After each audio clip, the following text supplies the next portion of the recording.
যৌনকর্মীদেরকে শ্রমিকের মর্যাদা, যেটা আমরা হচ্ছে জানি যে শরিয়া মোতাবেক মানে হুজুররা যেটা বলতেছে বা ইসলামিক দলগুলো যেটা বলছে যে এটাকে এটার উপরে তারা একটা ক্ষোভ প্রকাশ করেছে। আমরা শুরু থেকেই জেনে আসছি যে এই কাজগুলো নিগৃহীত কাজ, সেটা ইসলাম হোক বা আমাদের সামাজিক হোক। আচ্ছা, আমরা আসলে চাইলেই একটা যৌনকর্মীকে শ্রমিকের মর্যাদা দিতে পারি না। আমরা যেটা পারি সেটা হচ্ছে তাকে পুনর্বাসন করা।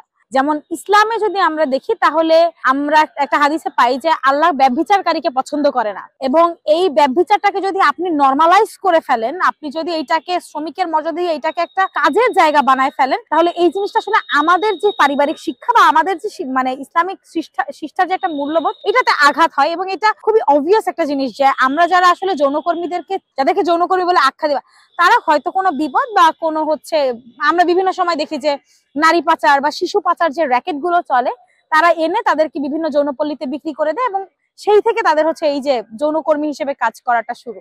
এখন আমরা একটা ম্যাস পিপলকে আসলে এই শ্রমিকের যে একটা মানে শ্রমিক বলে আখ্যা দেওয়া, এর চেয়ে আমরা পারি তাকে পুনর্বাসন করা। যা আমরা পারি যে সমস্ত মানে ওমেন সেলিং র্যাকেট গুলো আছে, যারা হচ্ছে নারী পাচার র্যাকেট বা শিশু পাচার যে ইয়েগুলো আছে, আমরা সেগুলোকে প্রতিহত করতে পারি, সেখানে আমরা আইনের ব্যবস্থা নিতে পারি এবং যারা যৌনকর্মী আছে তাদেরকে পুনর্বাসন করতে পারি। আমার কাছে মনে হয় যে তাদেরকে পুনর্বাসন করাটা একটা ওয়াইজ ডিসিশন, রাদার দেন তাদেরকে একটা মানে এই আপনি মানে যৌনকর্মীকে শ্রমিক হিসেবে আখ্যা দেওয়া মানে কি, আপনি মানুষকে যৌন বৃত্তিতে মানে উৎসাহ প্রদান করছেন, মানে এটা তাদের কাছে চাকরি। এই জিনিসটা থেকে আমাদেরকে বের হয়ে আসতে হবে এবং আমি নিজেও এটার তীব্র প্রতিবাদ জানাই যে আমরা তাদেরকে পুনর্বাসন করবো। আমরা তাদেরকে কোনো মানে শ্রমিকের ট্যাবও দিয়ে মানুষকে বা আমাদের এই প্রজন্মকে, পরবর্তী প্রজন্মকে, আপকামিং জেনারেশনকে এই যৌনবৃত্তিতে বা এই প্রস্টিটিউশন র্যাকেটে আমরা তাকে মানে উদ্বুদ্ধ করবো না যে it's a work, it's not a work, right? তো আমি বলবো যে তাদেরকে পুনর্বাসন করা, না কি তাদেরকে শ্রমিক হিসেবে ইয়ে করা। আমার কাছে জিনিসটা খুবই অপমানজনক, কারণ আমরা আসলে বলেই থাকি যে মানে মেয়েদের বা নারীদের সম্মান বরাবরই সবার থেকে একটু বেশি।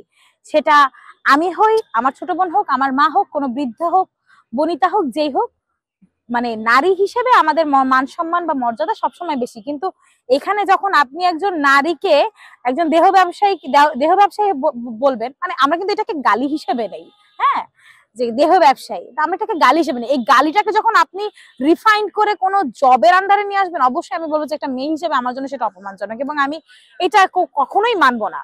যে আমার কাছে আমার সম্মান যতটুকু, আমার কাছে আমার দেখা আরো 5টা মেয়ের সম্মানও ঠিক ততটুকুই।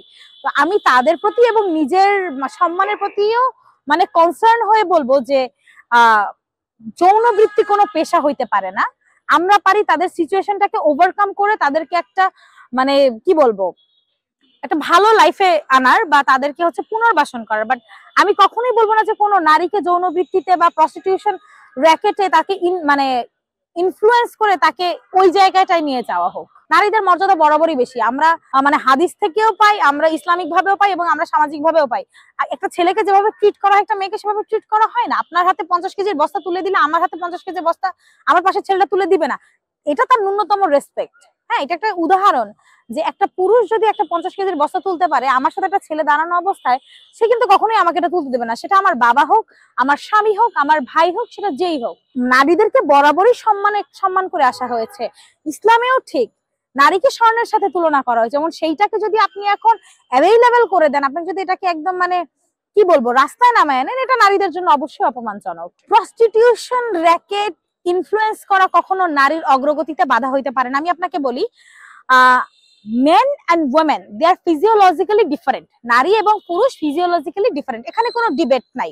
আমরা নারীর অগ্রগতিটা বলতে আসলে বুঝি কি, যে একটা পুরুষ যা করছে আমরাও ঠিক তাই করব। সে যদি আজকে মানে অবাধে ধূমপান করে, আমিও অবাধে ধূমপান করবো, আমাকে কেউ কিছু বলবে না এবং সেটাই আমার অধিকার, তাহলে সেটা ভুল।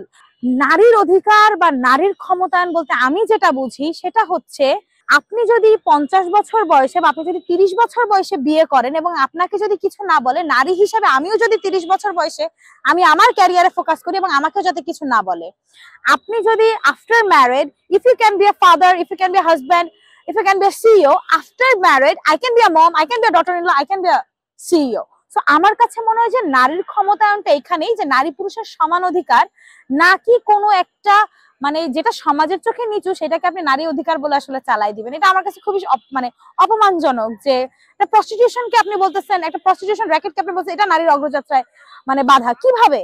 হাউ? আপনি আমাকে শিক্ষায় সমান অধিকার দেন, আপনি আমাকে কর্মক্ষেত্রে সমান অধিকার দেন, আপনি আমাকে রাজনীতিতে একটা সুন্দর পরিবেশ দেন, আপনি আমাকে কর্মক্ষেত্রে একটা নিরাপদ পরিবেশ দেন, that's called women empowerment. Basically এইটাই নারীর ক্ষমতায়ন। এখন এইটা নারীর ক্ষমতায়ন না যে আপনি প্রস্টিটিউশন র্যাকেট চালাবেন, সেটাতে আমি আপনাকে সহায়তা করবো। আপনি ওপেনে ধূমপান করবেন, আমি সেটাকে মানে সাধুবাদ জানাবো। আপনি মানে সমাজের বাহিরে গিয়ে একটা ট্যাবো থেকে বের হয়ে আপনি একটা খোলামেলা পোশাক পরবেন, যেটা আপনার ভৌগোলিক অবস্থার জন্য ঠিক না, বা পশ্চিমাদের যে একটা খোলামেলা একটা বিষয় সেটা আপনি করবেন, সেটাকে আমি সাধুবাদ কখনোই জানাবো না।